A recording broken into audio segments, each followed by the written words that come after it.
तो एक तो यीशु के लहू की गवाही, एक जो आप घोषणा करते शैतान के सामने, बीमारियों के सामने कि बीमारी, शैतान, शरीर, यीशु मेरे लिए जी उठाए जय जय करके, बीमारियों को, दुष्ट आत्मा को, पापों को उठा के, क्षमा करके उसने मेरे लिए ये कर दिया है। जब आप मसीह की गवाही घोषित करते हैं बीमारियों, शैतान, हालातों, परिस्थितियों के सामने, तो आप जयवंत होते हैं अपनी उसी से।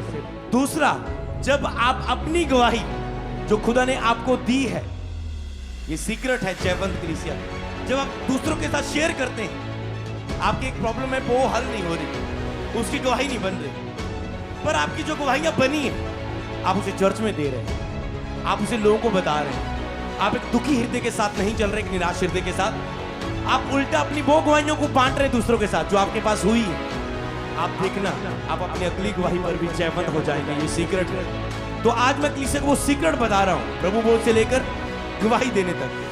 बाइबल कहती है अगर उसने तेरे लिए में काम किया है तो सभाओं में, लोगों में खड़े होकर जा जाके प्रचार कर और बता कि परमेश्वर ने कितने बड़े बड़े काम तेरी जिंदगी में किए हैं। हालेलुया।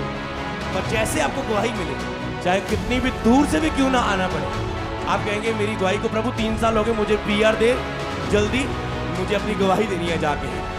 देखना कैसे पीआर आएगी, जैसे ये आर आएगी, वो आर आएगी।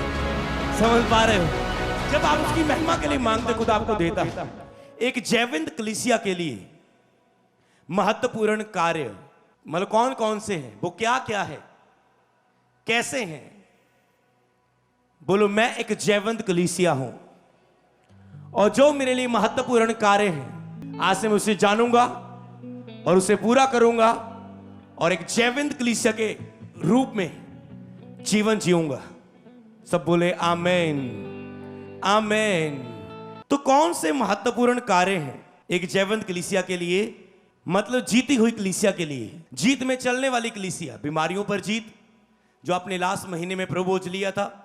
शैतान के ऊपर जीत, शरीर की अभिलाषाओं के ऊपर जीत, सारी गटियों के ऊपर जीत, सारे कर्जों के ऊपर, सारी शर्मिंदगियों के ऊपर, सारी कमियों के ऊपर, हर उस बात पर जो आपके विरोध में है, जो आपका मसला है, जो आपकी परिस्थिति है, जो आपकी प्रेयर रिक्वेस्ट है, उसके ऊपर जीत। हालेलुया।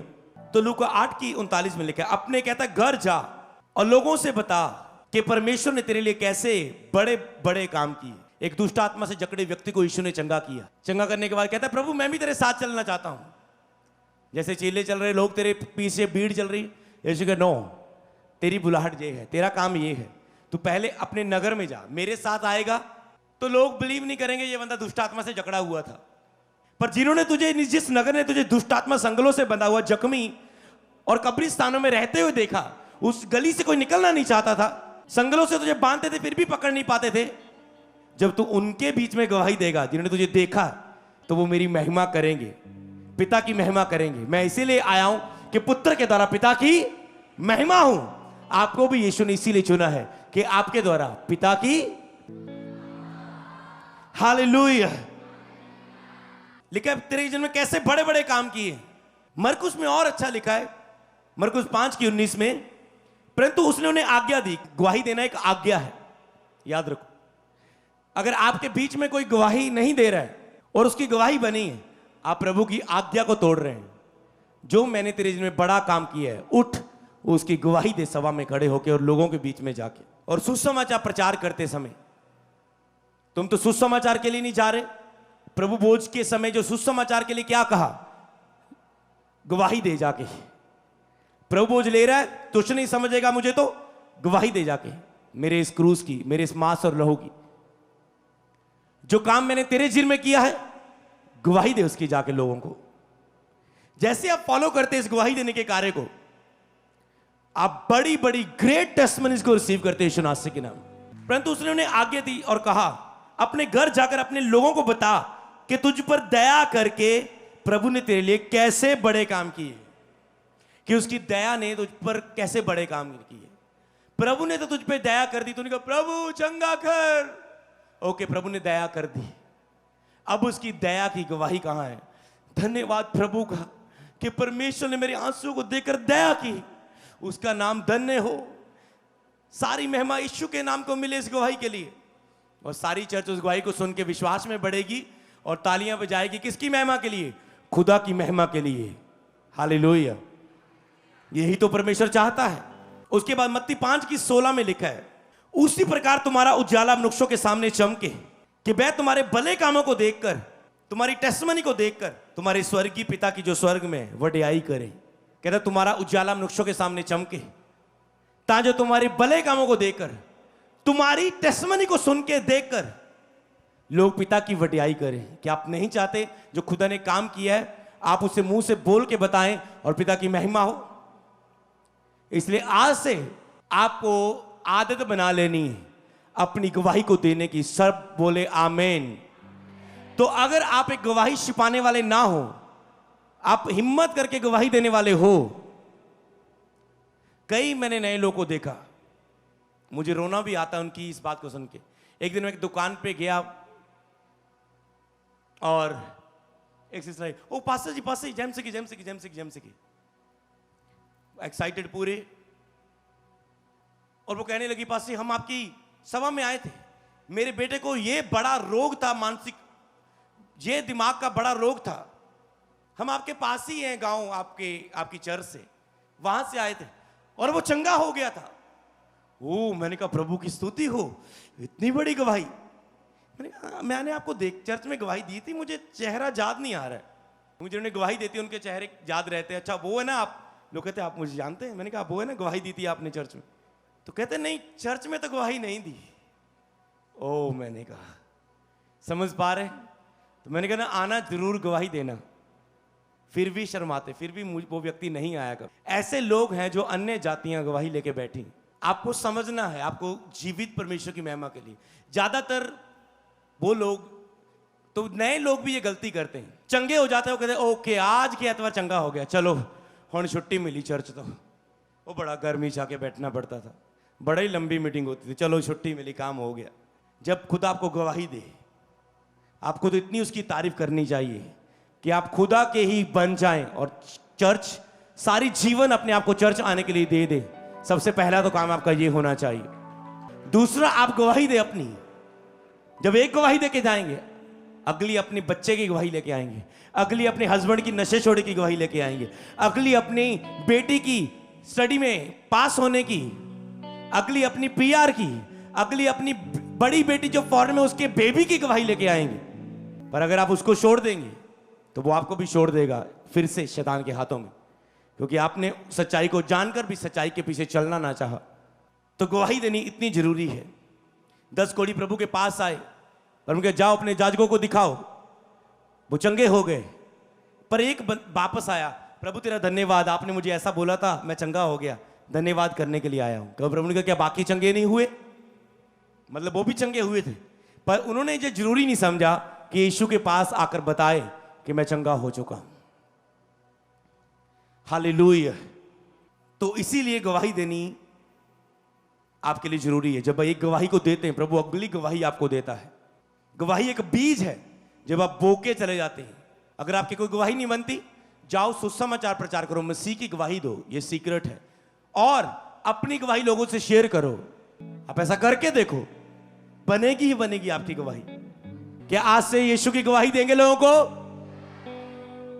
क्या आज से अपनी गवाही देंगे लोगों को, रिश्तेदारों को, परिवार में, नगरों में जाके? हालेलुया।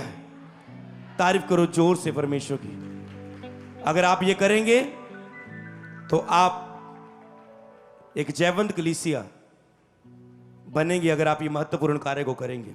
दूसरा कार्य है आपके लिए महत्वपूर्ण, वचन की शिक्षा पाना, वचन के द्वारा विश्वास में बढ़ना। 2 तीमुथियुस 3:15-17। और वचन बचपन से पवित्र शास्त्र तेरा जाना हुआ है, जो तुझे मसीह में विश्वास करने से और उद्धार प्राप्त करने के लिए बुद्धिमान बना सकता है। महान छुटकारा, उद्धार पाने के लिए वचन आपको बुद्धिमान बनाता है। विश्वास करने के द्वारा, मसीह पर विश्वास करने के द्वारा, बाइबल पढ़ने से और चर्च में आके वचन सुनने से आपका विश्वास बढ़ता है, जो आपको बुद्धिमान बनाता है हर एक हिस्से में छुटकारे को प्राप्त करने के लिए। जहां उद्धार का मतलब आए, मतलब हर एक हिस्से में छुटकारा। हालेलुया। संपूर्ण पवित्र शास्त्र 16 में लिखा है, परमेश्वर की प्रेरणा से रचा गया है, उपदेश, समझाने, सुधारने, धर्म की शिक्षा के लिए लाभदायक है, ताकि परमेश्वर का जन सिद्ध बने और हर भले काम के लिए तत्पर हो जाए। ये वचन आपको सिद्ध बनाता है, हर भले काम के लिए आपको उपयोग करने के लिए सिद्ध बनाता है परमेश्वर का वचन। अब सिद्ध बनना क्या है? जैसे यीशु ने खुद अपने लफ्जों में कहा था, इसलिए चाहिए कि तुम सिद्ध बनो जैसे तुम्हारा स्वर्गीय पिता सिद्ध है। यीशु ने कहा तुम भी सिद्ध बनो जैसे तुम्हारा स्वर्गीय पिता सिद्ध है। अब सिद्धता क्या है? वचन तुझे सिद्ध बनने की और सहायता करता है। अब्राहम को प्रभु ने कहा मेरी हजूरी में चलता जा, मेरे साथ संगति में बना रहे और सिद्ध होता जा। जैसे अब्राहम सिद्धता की और बढ़ता गया, उसकी आंखें खुलती गई विश्वास की, और वो विश्वास से परमेश्वर को प्रसन्न कर पाया और बुढ़ापे में संतान को रिसीव कर पाया। 100 साल में संतान में को रिसीव कर पाया। जब वो बूढ़े हो गए थे अब्राहम सारा, परमेश्वर ने बच्चे की आशीष दी और वो विश्वास का पिता बना। परमेश्वर ने उसकी संतान को इतना आत्मिक रूप में बढ़ाया, कहता है काश के तारों को गिन सकता, गिन ले, मैं तुझे इतना आशीष दूंगा। हालेलुया। तो आपको विश्वास में, मतलब फेथ में, वचन सुन सुन के चर्च में आके शिक्षा पागे, आप फेथ में सिद्ध होगे, आप पवित्रता में सिद्ध होगे, आप शैतान से अधिकारों का उपयोग करके शैतान से लड़ने में सिद्ध होगे, आप पवित्रता में स्टैंड करने में सिद्ध होगे, आप बुद्धि की बातों में सिद्ध होगे, आप समझ में बढ़ गए, आप ज्ञान में बढ़ गए, आपको प्रार्थना की सिद्धता आप में आ गई, आप रोजों की सिद्धता में चल रहे हैं, आपको बोने की सिद्धता में चल रहे हैं।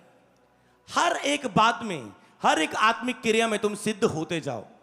और जैसे तुम सिद्धता की ओर बढ़ते हो कि मुझ में ये चीज पूरी होगी, अब मेरा मन इस विषय में दोषी नहीं पाता, प्रभु आपको देना शुरू करता है वो जिसके लिए आप काबिल नहीं है। आपको अनुग्रह से, आपकी बुलाहट के अनुसार आपको आशीषित करना शुरू करते हैं। सब बोले आमीन। तो दूसरा तिमोथियस 4:7 में लिखा है, कहता है मैं अच्छी कुश्ती लड़ चुका हूं, मैंने अपनी दौड़ पूरी कर ली है, मैंने विश्वास की अपनी रखवाली की है। पौलुस कहता है मैंने अपनी दौड़ को पूरा किया, मैंने सिद्धता में चलते हुए मैंने अपने विश्वास की रखवाली की। इसे बोलते सिद्धता में काम करना। उसने अपने विश्वास में सिद्ध होने में काम किया, अपने आप को मारा, कूटा, बस में किया कि वो विश्वास में सिद्ध रहे।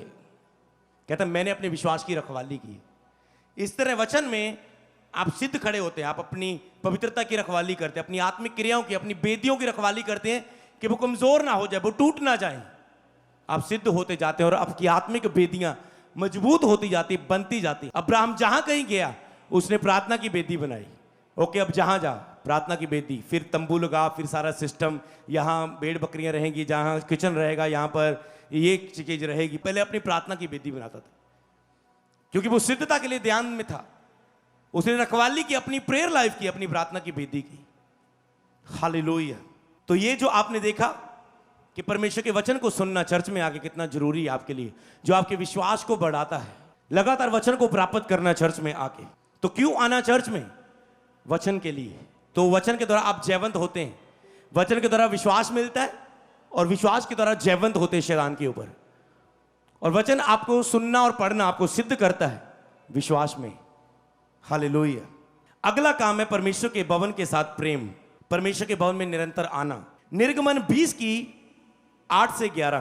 तो विश्राम दिन को पवित्र मानने के लिए स्मरण रखना, 6 दिन तुम परिश्रम करके अपना सब काम काज करना। कहता 6 दिन तुम पूरी मेहनत करना। क्या कोई ऐसा तो बंदा नहीं है जो मेहनत नहीं कर रहा है? 6 दिन में जो भी तेरी बुलाहट है उसमें मेहनत करो। मेरी बुलाहट प्रीच करना है, लोगों के लिए छुटकारे करना है, लोगों के लिए चिंगाई करना है, प्रीचिंग करना है, पवित्र आत्मा से परिपूर्ण होने के लिए प्रार्थना करना है, लोगों को आग से बपतिस्मा देना है, लोगों के लिए ले हैंड करना है। लेकिन 6 दिन तो अपने काम कर, परंतु 7वां दिन परमेश्वर के लिए विश्राम दिन हो। उसमें ना तो किसी की बांति का काम करना, ना तो तेरी बेटी, ना तेरा बेटा, ना तेरा दास, ना तेरी दासी, ना तेरा पशु, ना कोई परदेसी, ना जो फाटकों के भीतर हो। कहता उस दिन तो कोई काम नहीं करना। मतलब आपको हफ्ते में एक दिन, चाहे वो कोई दिन भी हो, किसी भी दिन चर्च लगती हो, तुझे वो भवन में जाना ही है। हफ्ते के एक दिन तुझे चर्च में जाना ही जाना है। हाँ, संडे मिस हो गया, तुम वेडनेसडे आ सकते हो कि मेरे हफ्ते का एक दिन पूरा हो गया, पर संडे चर्च के लिए भी आपके कुछ फर्ज है। संडे जो आपका अगुआ, जिसमें सारी कलीसिया को कुछ निर्देश दिया जा रहा है। हाँ, मैं चंडीगढ़ मीटिंग में आ गया था पिछले हफ्ते, तो मैंने जरूरी नहीं समझा और मीटिंग में आना। हाँ, मैं लुधियाना मीटिंग में आ गया था हफ्ते में एक दिन, तो मैंने संडे और चर्च की मीटिंग में आना जरूरी नहीं समझा। नो, इसीलिए तुम जब अगुए के द्वारा तुझे वचन मिलता है खुद प्रेजेंस में, अगर तेरा अगुआ तुझसे प्रसन्न नहीं है तो तुम कैसे आगे बढ़ सकते हो? आगे के वचनों के द्वारा आज मैं सारी बातें बताना चाहता हूं, केवल वचन देना चाहता हूं। तो कहते उस दिन कोई काम ना करना, मतलब आपको मीटिंग वाले दिन इतना फ्री करो अपने आप को, सारे काम सैटरडे कर लो। आज से संडे के लिए आप आज से सीरियस होंगे। सुबह तैयारी के लिए कुछ काम है, शनिवार करके रख लो। आप संडे आपको जल्दी पहुंचना है। आज से आराधना में कितनी प्रेजेंस थी, कितने नए गीत गाए जाते हैं, ऑफिशियल सॉन्ग गाए जाते हैं, खुद लिख के गाए जाते हैं, जो प्रीच होता है उसी को गाया जाता है कई वक्त, और आप उस आराधना को मिस करते हैं या गाड़ी में आके सुनते हैं, फिर नेटवर्क प्रॉब्लम आती है, पूरा गीत सुन नहीं पाए भजन। तो आपको आराधना में, प्रभु को आराधना में प्रेम करना, क्योंकि आराधना परमेश्वर को देना है। प्रार्थना में आप प्रभु के साथ एक रिश्ते के, संडे की जो प्रार्थना है उसमें भी आप रिसीव करते हो, ज्यादातर हीलिंग होती है, डिलीवरेंस होती है। कभी कभी मैं अगुवाई करता हूं, चलो सारे पवित्र आत्मा के साथ जुड़ेंगे, परमेश्वर के साथ जुड़ेंगे, जो होली स्पिरिट मंथ चल रहा है, तो आओ हम सब कैसे आत्मा में प्रार्थना करने, मेरी आत्मिक अगुवाई में चलो, आत्मिक उन्नति करने वाली प्रार्थना करेंगे। पर ज्यादातर हीलिंग डिलीवरेंस रहती संडे, वेडनेसडे प्रीचिंग, जो मैच्योर लोग हैं सेवा करना चाहते हैं उनके लिए रहती है ज्यादा टीचिंग। तो आपको पता हो मेरी भूख कितनी है, उतना आपको लेना है अपनी लाइफ के लिए। तो प्रभु भोज में तो पूरी कलीसिया, पता होना चाहिए कि कलीसिया के लिए क्या महत्वपूर्ण है एक जयवंत होने के लिए।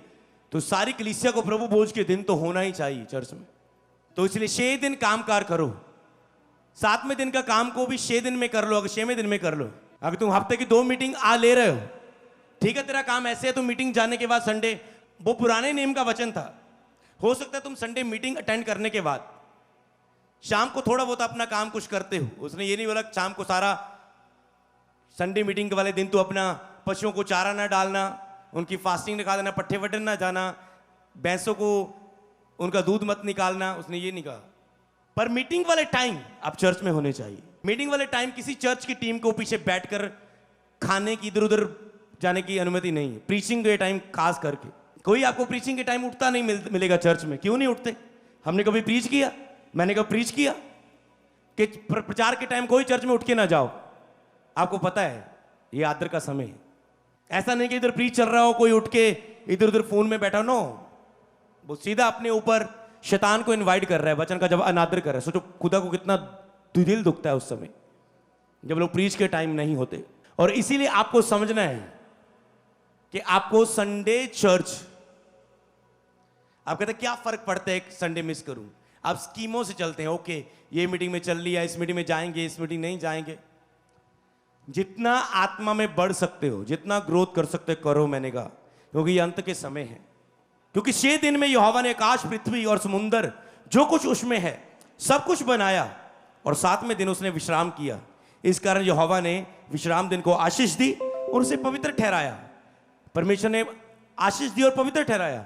ये आशीष का दिन होता है, पवित्र ठहराया परमेश्वर ने इसे।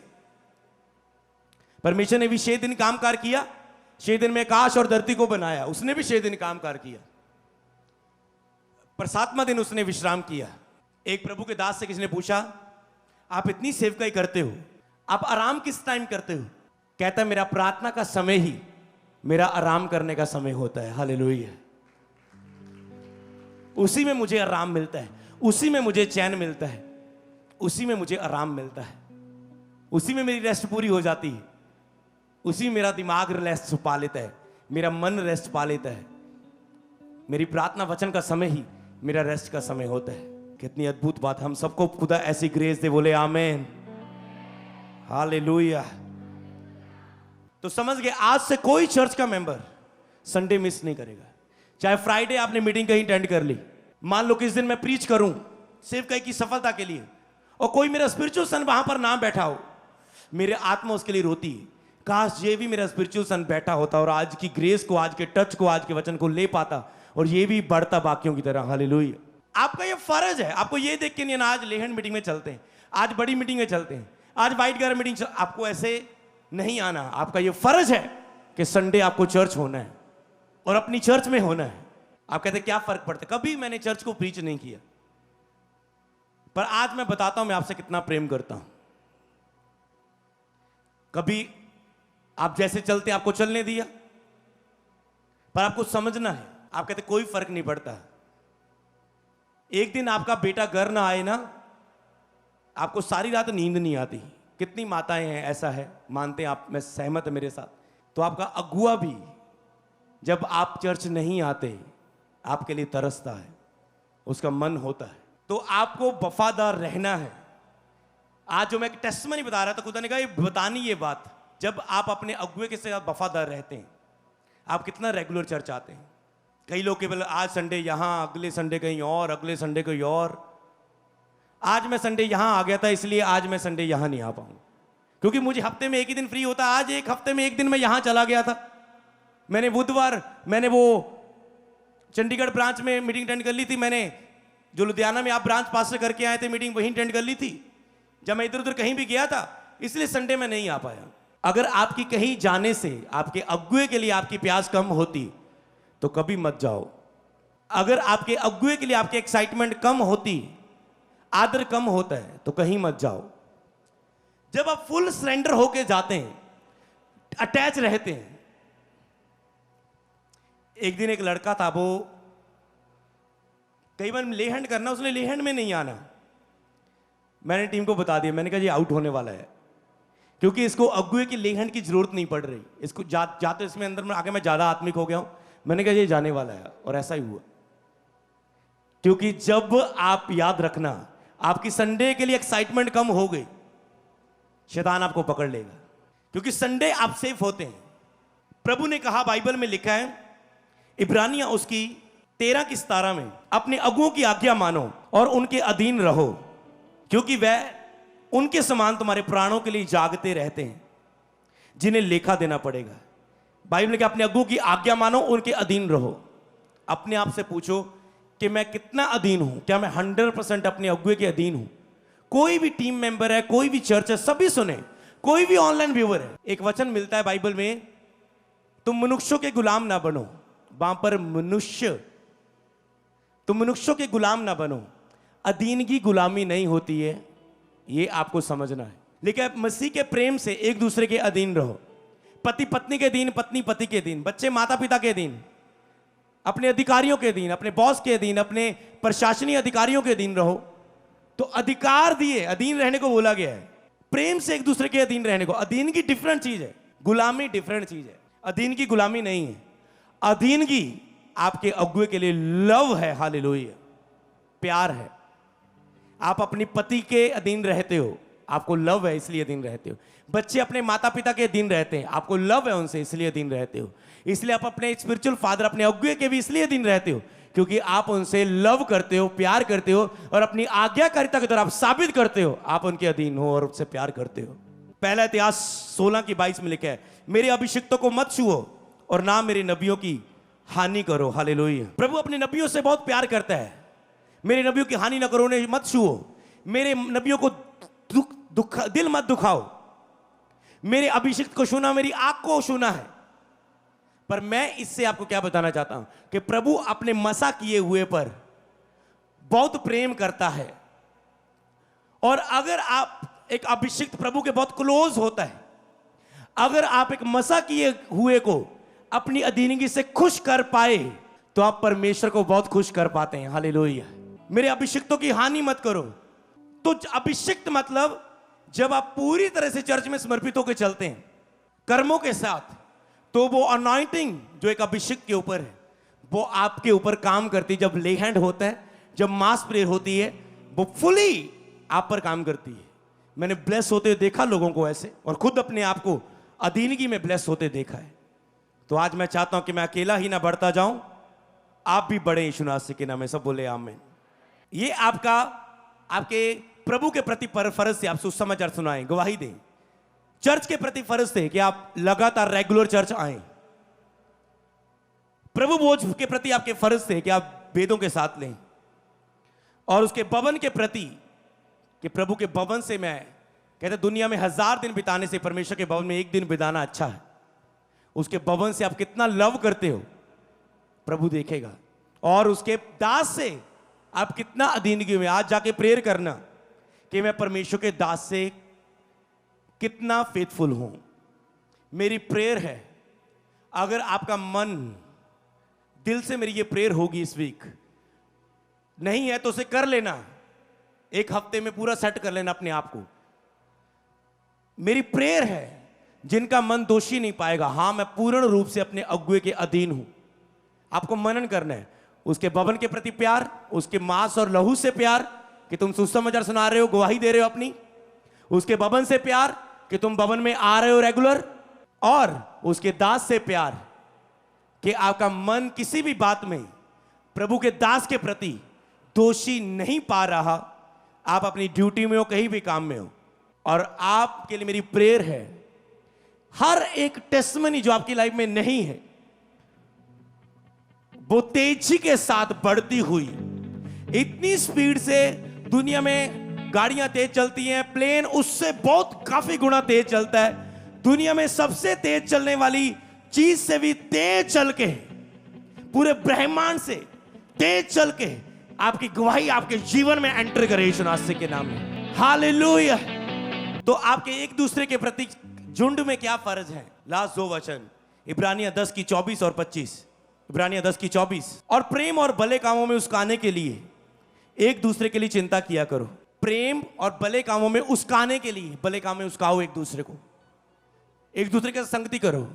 चर्च एक कलीसिया की संगति का स्थान है, चर्च एक विश्वासियों की संगति है।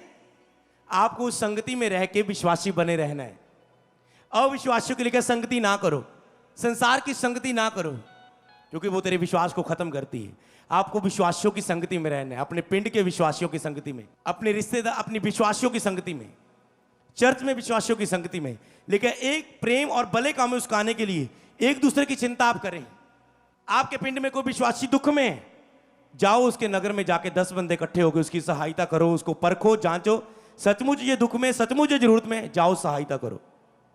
अगर तुम कहते मेरा क्या लेना देना इससे, लेकिन रास्ते में एक बंदे ने, डाकू ने एक व्यक्ति को मार के जख्मी कर दिया, एक निकल गया, दूसरा व्यक्ति निकल गया, तीसरा आया, उसने रुका, उसके ऊपर मरहम पट्टी बांधी, हॉस्पिटल ले गया, कहता जितना खर्चा इस पे लगना मैं दूंगा, इसका इलाज करो। कहता ये उसका पड़ोसी हुआ। लेकिन अपने पड़ोसी से अपने समान प्रेम करो, एक दूसरे की चिंता करो, सहायता करो, एक दूसरे के साथ इकट्ठा होना ना छोड़े। जी, आपका एक दूसरे के साथ संगति में इकट्ठे होना ना छोड़े। ज्यों ज्यों कितनों की रीति है, हर एक दूसरे को समझाते रहे, ज्यों ज्यों उस दिन को एक दूसरे को समझाते रहे, कोई विश्वास में कमजोर ना हो जाए, पाप शरीर में चला गया, एक दूसरे को समझाओ। ज्यों ज्यों उस दिन को निकट आते देखो, त्यों त्यों और अधिक ये किया करो। इकट्ठे होना कहता है ना छोड़ो। जो चर्च एक इकट्ठे होने वाली संगति है, जो इकट्ठे होने की संगति में आपको फायदा होता है, वो ऑनलाइन नहीं, आपको संगति में इससे आना है। प्रेरितों के काम 2 की 1 में क्या लिखा है? लास्ट वचन लिखा है, जब पेंतिकोस्त का दिन आया, जब वे सब पवित्र आत्मा से भर गए थे, आग किसी जीव उन पर उतरी, सनसनाहट का शब्द हुआ, अन्य भाषाएं बोलने लगे, प्रीच करने लगे, भविष्यवाणी करने लगे, 3000 रूहों को बचाने लगे, 5000 रूहों को बचाने लगे, परछाई से लोग चंगे होने लगे उस सामर्थ से भरने के बाद। पर ये बाद में सब कुछ होने के से पहले क्या था? जब पेंतिकोस्त का दिन आया तो वे सब एक जगह इकट्ठे थे, एक जगह वे इकट्ठे थे। इसलिए लिखा इकट्ठे होना ना छोड़ो। चर्च में इकट्ठे होकर संगति करना,